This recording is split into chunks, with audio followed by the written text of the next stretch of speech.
दोस्तों, अगर माँ के बगैर दुनिया अधूरी लगती है तो चैनल सब्सक्राइब कर दें।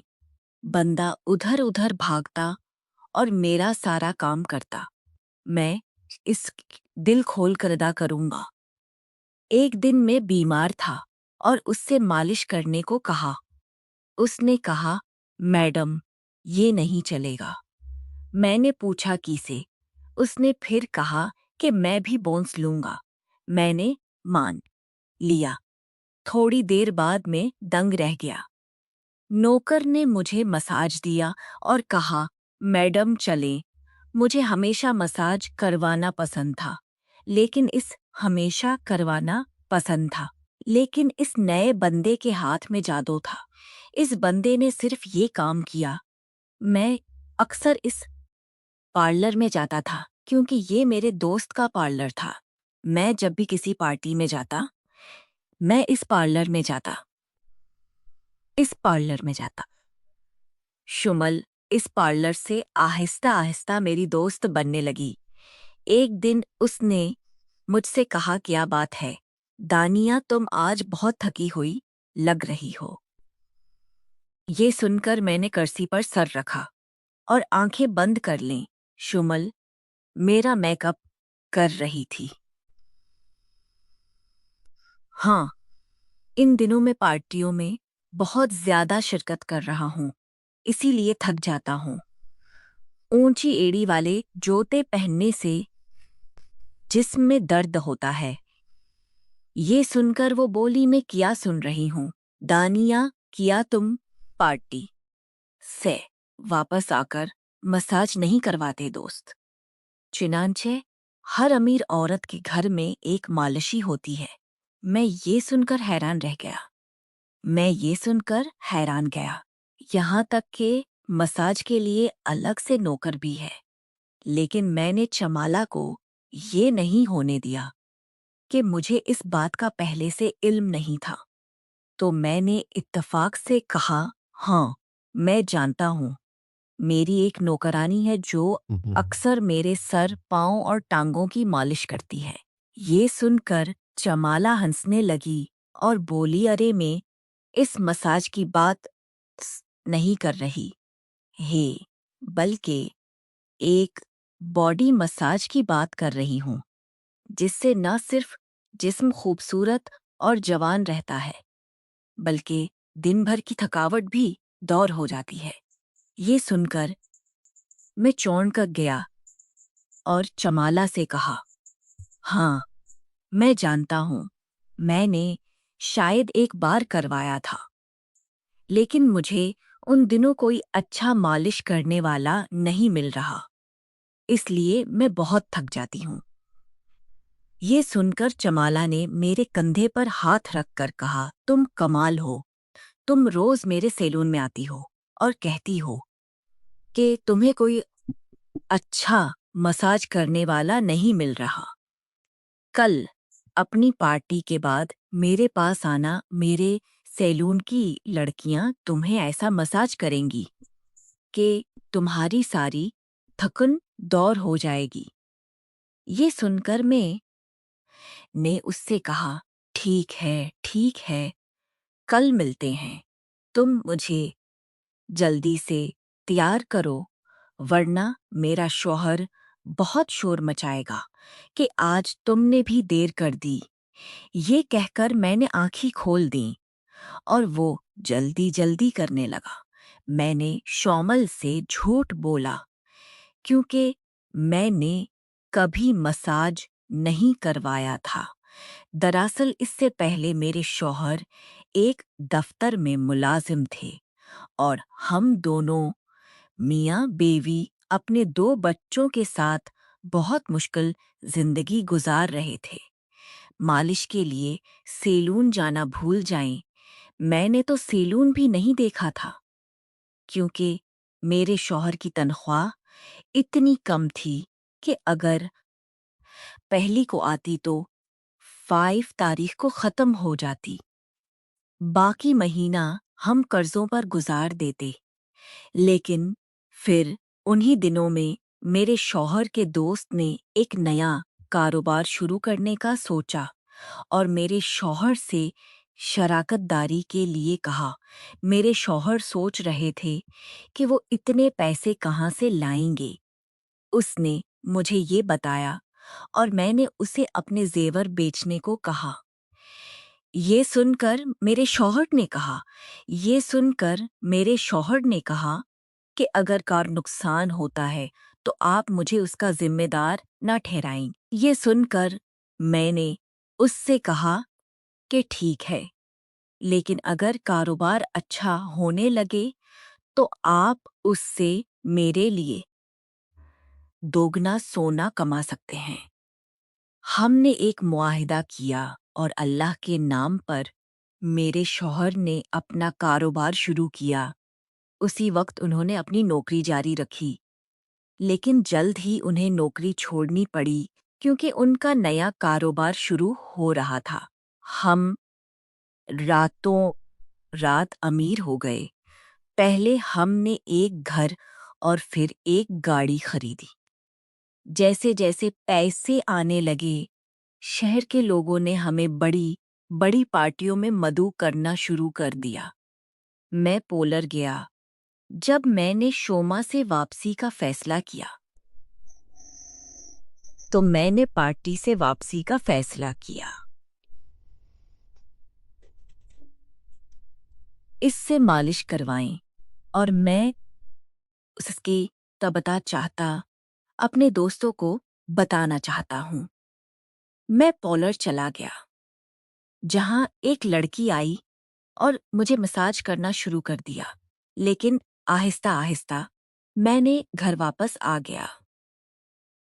अब मैं जब भी किसी पार्टी से वापस आती थी तो से थी तो सीधा पोलर जाकर बॉडीज मसाज कर लेती थी कि मुझे उसके बगैर नींद नहीं आती थी। लेकिन मसला तो ये था कि मैं अक्सर पार्टियों से वापस आती थी तो मैं इतनी थक जाती थी कि मैं गाड़ी से जाती थी। जब मैं ये सुनता था तो मेरे शोहर ने हंसते हुए कहा था कि तुम चलते फिरते रक्षा का कराया, लेकिन अब तुम गाड़ी से पोलर तक नहीं जा सकते। ये सुनकर मैं हंस पड़ी और उससे कहा कि वो अलग दिन थे जब मैं गरीब था, लेकिन अब मेरे पास पैसे हैं। ये सुनकर मेरे शोहर ने कहा, तो फिर फिक्र क्यों, तुम पोलर खातून को घर बुलाओ। ये सुनकर मैं खुश हुआ क्योंकि मुझे ये याद नहीं था। मैंने शमल से इस बारे में बात की और इसने कहा, क्या ये भी कोई बात है? जब भी आपको मसाज की ज़रूरत हो बस मुझे फ़ोन करें, मैं लड़े सुकून मिला। जब भी मसाज या मेकअप्स की ज़रूरत सुकून मिला।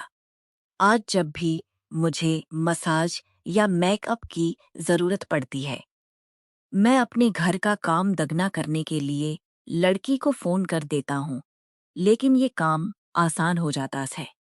वैसे भी मुझे पैसे की कमी नहीं होती थी, इसलिए शमल मेरी दोस्त थी, वरना वो किसी आम औरत को नहीं देखती। एक दिन मैंने उसे कहा, वो बहुत अच्छी बात है, मेरे पास ऐसे मर्द हैं जो आपको ऐसा मालिश देंगे कि आप उन लड़की को मालिश देंगे कि आप उन लड़कियों को भूल जाएंगे। मैं ये सुनकर हैरान हुआ, लेकिन शोला से कुछ नहीं कहा क्योंकि मुझे एक मर्द नौकर का मालिश करते हुए शर्मिंदगी महसूस हुई। लेकिन एक दिन मैं अपनी एक और दोस्त नायला के पास गया तो उसके कमरे में एक लड़का बैठा था। मैंने उससे पूछा। उसने कहा, ये लड़का कौन है? मैंने कहा, ये लड़का कौन है? क्या वो आपके कमरे में कर रहा है? बाहर जाओ और किचन में काम करो।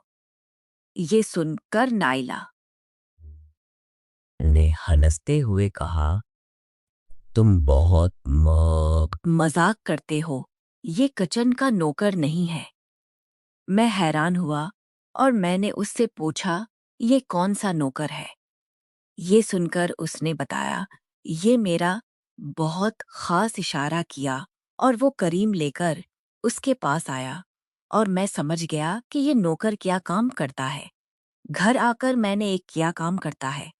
मैंने एक दोस्त से फ़ोन पर कहा और वो जानकर आप हंसने लगें कि आप क्यों अमीर हो गए हैं। ये काम राना आजकल हर अमीर औरत ये काम करवा रही है। ये सुनकर मैंने उससे कहा, मैं सिर्फ लड़कियों का मालिश करवाती हूँ। मुझे किसी नौकर से ये काम करवाते हुए बहुत शर्म आती है। ये सुनकर वो हंसने लगी और कहने लगी, "न- जब आप ऐसा करेंगे तो आपको अच्छा लगेगा।" ये सुनकर मैंने कान ढांप कर कहा, मैं ऐसा काम नहीं करना चाहती। फिर मेरे शौहर की कारोबारी वाबस्तगी शाती मेरे शौहर की कारोबारी वाबस्तगी बढ़ गई और वो मुल्क से बाहर जाने लगे, तो मुझे अकेले ही पार्टियों में जाना पड़ा। मैं घर पड़ा मैं भी घर आऊंगी और किसी को ईद की खुशी देनी थी। शुमाल को बुलाया। उसने कहा, आज सारी लड़कियां मसरूफ हैं, एक नौकर फ्री है। अगर आप चाहें तो मैं उसे आपके पास भेज सकता हूँ। ये सुन कर मैं इनकार करने ही वाला था कि उसने कॉल मुनक़ता कर दी और मैंने सर पकड़ लिया। शुमाल ने किया क्या? उसने मेरी बात नहीं सुनी, अपनी कहानी सुनाई और कॉल कॉट दी। फिर मैंने शमल को फ़ोन किया। मैंने उसे कई बार फ़ोन किया, लेकिन उसने कॉल नहीं उठाई और जिस नौकर को भेजा था, मैंने उसकी तरफ देखा जैसे वो बंदे को कमरे में भेज रहा था। All.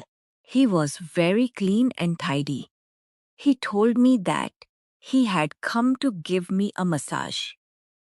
I felt embarrassed hearing this, but deep down I wanted a massage from him. That's why I got a massage from a servant for the first time. Massage first time. He left. I thought that Shumal was right. There was really magic in his hands. I told Shumal about this, and he said that if you want, this servant can come to your house every day. He has many other tasks besides। ये सुनकर मैंने कहा कि ठीक है। वो नौकर मेरे घर आने लगा तो उसने पूछा कि किया तुमने इस नए नौकर को रख लिया है? मैंने इसे कहा, हाँ, ये लड़का बहुत काबिल है। पूलर के मेरे दोस्त ने इसे भेजा, इसलिए मैंने इसे नौकरी पर रख लिया। मैंने अपने शोहर के सामने अज़र पेश किया।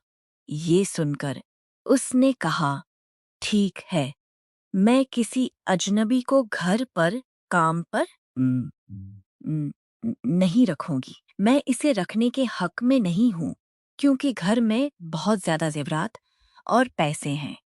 लेकिन आपके दोस्त ने भेज दिया है असे। हम इसे रखेंगे। फिर भी आपको उन दिनों घर पर नजर नहीं रखनी चाहिए क्योंकि मुझे उन दिनों इस पर नजर नहीं रखनी चाहिए।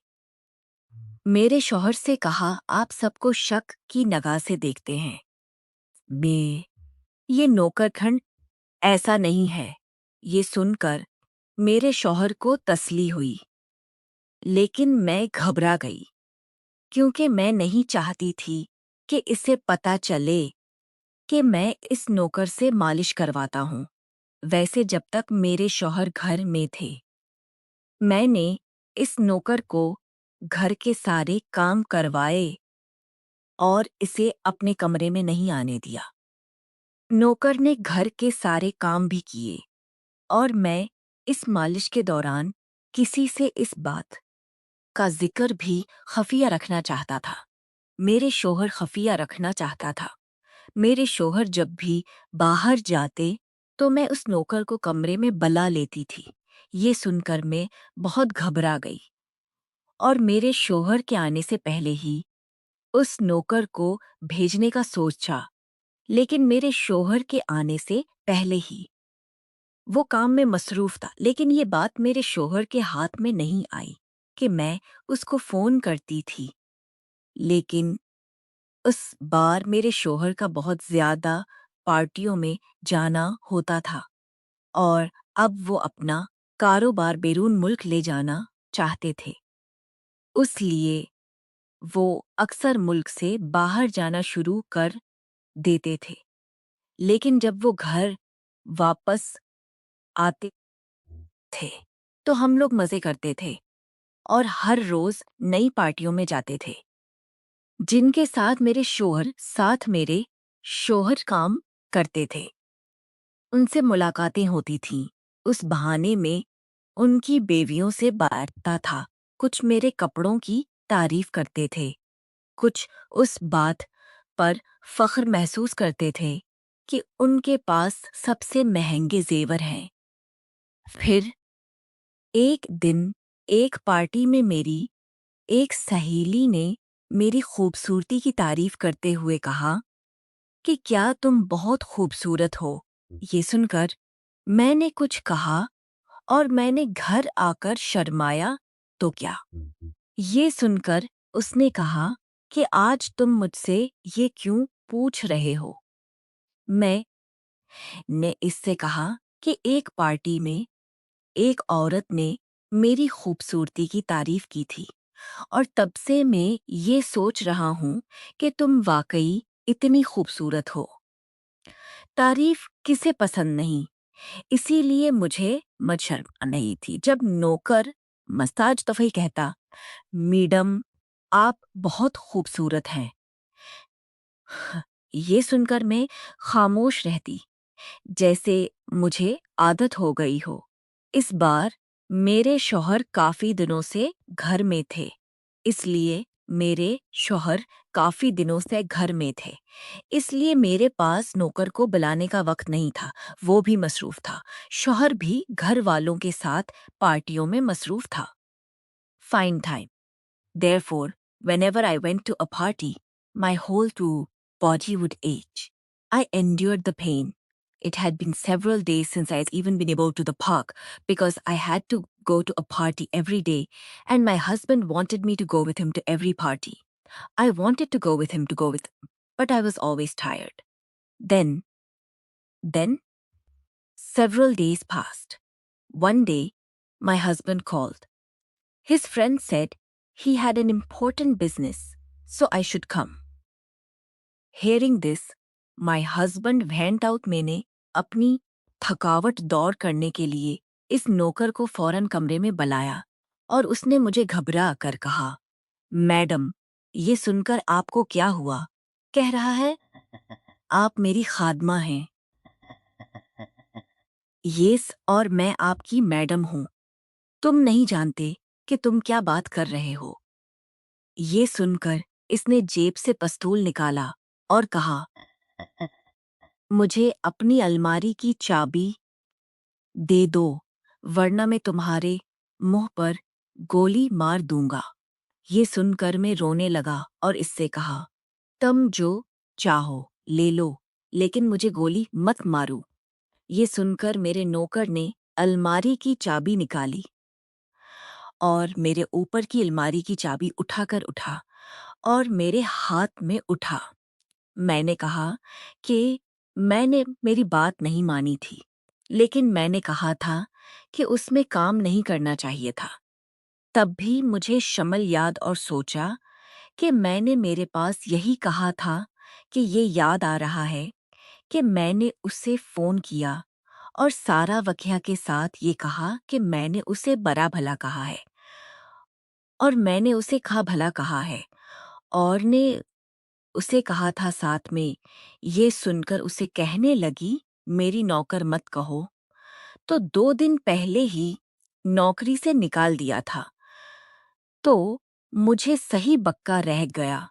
तो तुमने ये बात मुझे पहले क्यों नहीं बताई? शुमाल से ये बात कही तो कहने लगी, देखी दानिया, ये बात मैं आपको बताने लगी थी और माँ मसरूफ हो गई थी।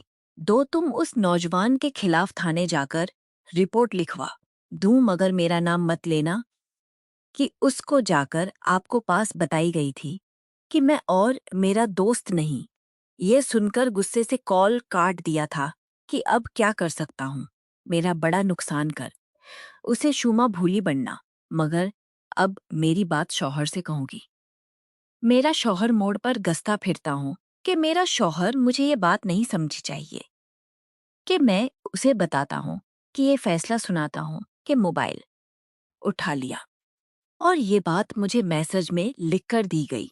बात में अपने शौहर से छोने की हिम्मत नहीं थी, लेकिन मेरे मेरे शौहर ने ये पैगाम पढ़ा था कि मैंने ये बात नहीं की थी, लेकिन मैंने चाहा था कि ये बात आपको पता चल जाए कि मैंने उसे अपना पैगाम देना है। अगर ये बात मेरे शौहर को मालूम चली तो वो और ज्यादा गुस्ताखी। फिर ये बात अभी तक याद थी, उसलिए मैंने सच कह दिया था कि मैंने सोचा कि अब कोई झूठा बोलना था, कि उसने कहा था कि आपने अपनी पूरी गलती नहीं की, आपने मेरी बात सुनने से पहले कहा था।